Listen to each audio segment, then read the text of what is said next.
ఇంకా కాంపౌండర్ అటు కావాలి. ఈ పక్క మధ్య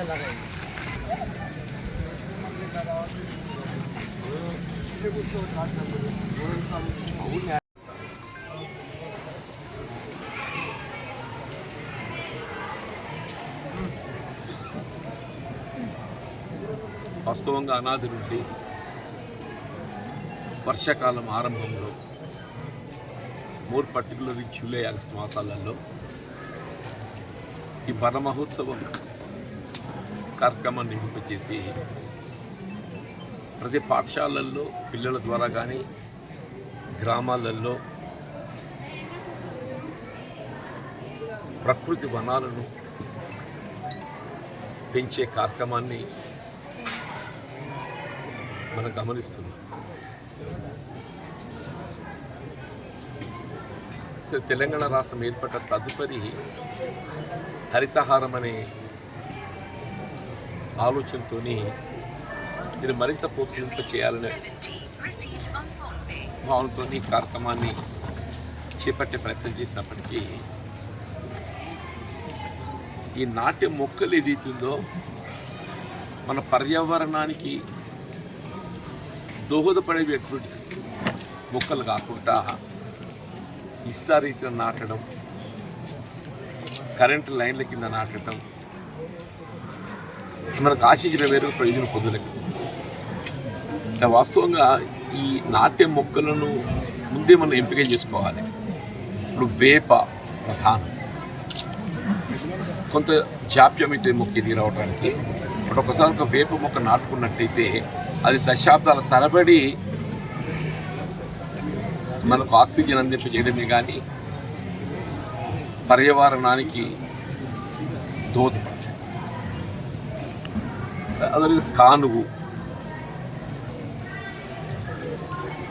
మొక్కలు ఎక్కువ నాటాలి. నేను డీఫ్గా చూసి కూడా తీసుకెళ్ళండి. ఈ రోడ్ బౌండరీస్లలో బ్యాంబూ పెట్టాలి. రోడ్ బౌండరీస్ తాలి. ఇప్పుడు ఒకసారి బ్యాంబూ మీకు వెదురు బొంగు నాటుకుంటే అది ఓది కాదు. మనకు దానిపైన ఏదైతుందో ఈ మేదరి వాళ్ళకి అది ఉపాధి లభిస్తుంది, వాళ్ళకి అప్పగించే అవకాశం ఉంది.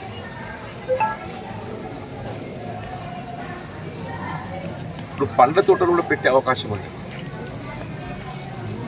ఇప్పుడు వృక్షాలు పెడితే ఉసిరి కానీ అల్లం నీళ్ళని కానీ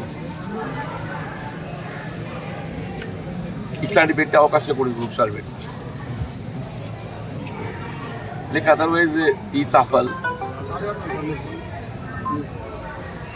ఇప్పుడు గ్రామాల్లో ఏదైతుందో కులవృత్తి లేవుట ఏ విధమైనటువంటి ఒక పరిశీలన లేకుండా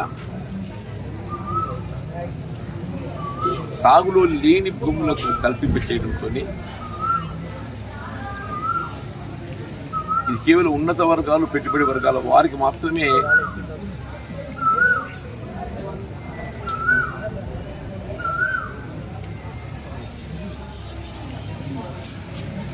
వారికి కట్టబెట్ట జరిగినట్టు ప్రదేశంలో ప్రభుత్వం సబ్ కమిటీ వేసింది. They are studying it. ఈ రైతు భరోసా ఏ విధంగా ఇవ్వాలి, రైతుకి ఏ విధంగా లాభం అనుకుంటున్నారు, దాని ఫలితం ఏ విధంగా ఉండాలి. నెంబర్ 1 సాగులో ఉన్నటువంటి భూమి మాత్రమే ఇవ్వాలి. సాగులో లేని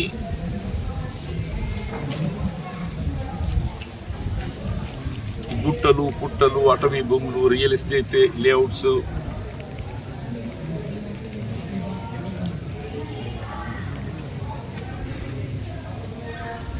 వాటికి ఇవ్వడం అనేది ఏదైతుందో మనం కేవలం ఉన్నత వర్గాలకు, పెట్టుబడి వర్గాలకు దూచిపెట్టినట్టే.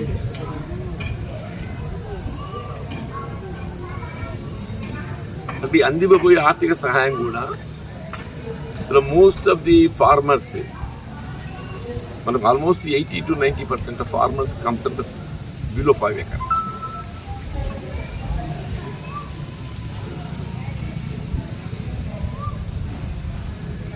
ఇప్పుడు 5 ఎకరాలక 10 ఎకరాలక కట్ ఆఫ్. 5 ఎకరాలు పెట్టుకుంటే మీరు అంతకంటే ఎంత ఎక్కువ ఉన్నా 5 ఎకరాలు లిమిట్ చేసి ఇవ్వాలి. సపోజ్ నాకు 6 ఎకరాలు ఉన్నది, ఐ ఎంటైటిల్ ఫర్ 5 acres. 6 ఎకరాలు ఉన్నది కాబట్టి అని చెప్పి మొత్తం నిలిపేసు కాదు, 5 ఎకరాలు సీలింగ్ పెట్టుకోవాలి. దాంతో ఏదైతే ఉందో అందరికీ లాభం చేసిన వాళ్ళం అయితే 7,500 ఇవ్వగలిగితే పంటకు సంవత్సరానికి 15,000 అవుతుంది. ఇప్పుడు కేంద్ర ప్రభుత్వం ఇచ్చే 6,000 సంవత్సరానికి, కేంద్ర ప్రభుత్వం ఇచ్చే 6,000 సంవత్సరానికి, మనం 2 పంటలు కలిపి 15,000 వస్తాయి కదా. 15,000 × 5 ఎంత వస్తాయి? 75,000. అంటే కేంద్ర ప్రభుత్వం 6,000కు పరిమితం చేస్తే దాన్ని మనం 75,000 వరకు ఇచ్చడానికి పరిశీలిస్తున్నాం.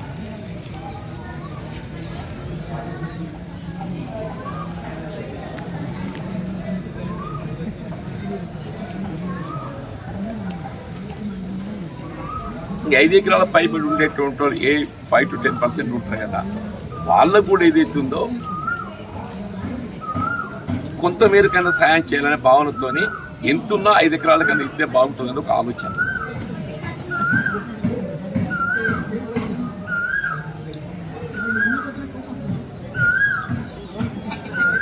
అదే నిధులు దుర్వినియోగం కాకుండా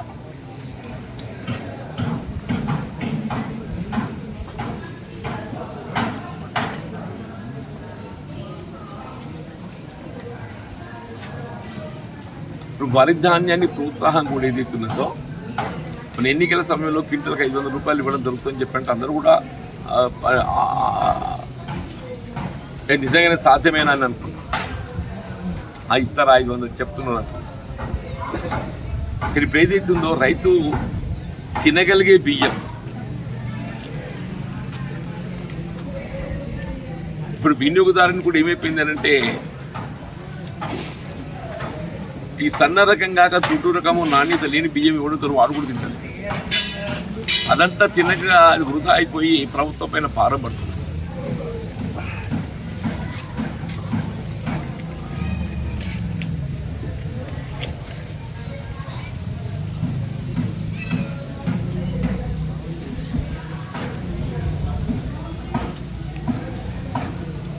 మాత్రం ఏదైతుందో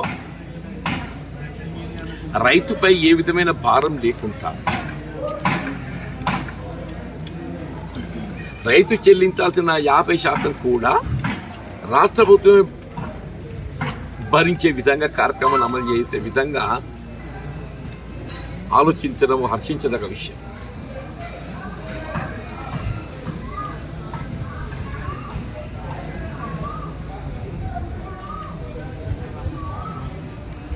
కొన్ని పేర్కొన్న 4 కార్యక్రమాలే. ఒకటి ఉచిత విద్యుత్తు,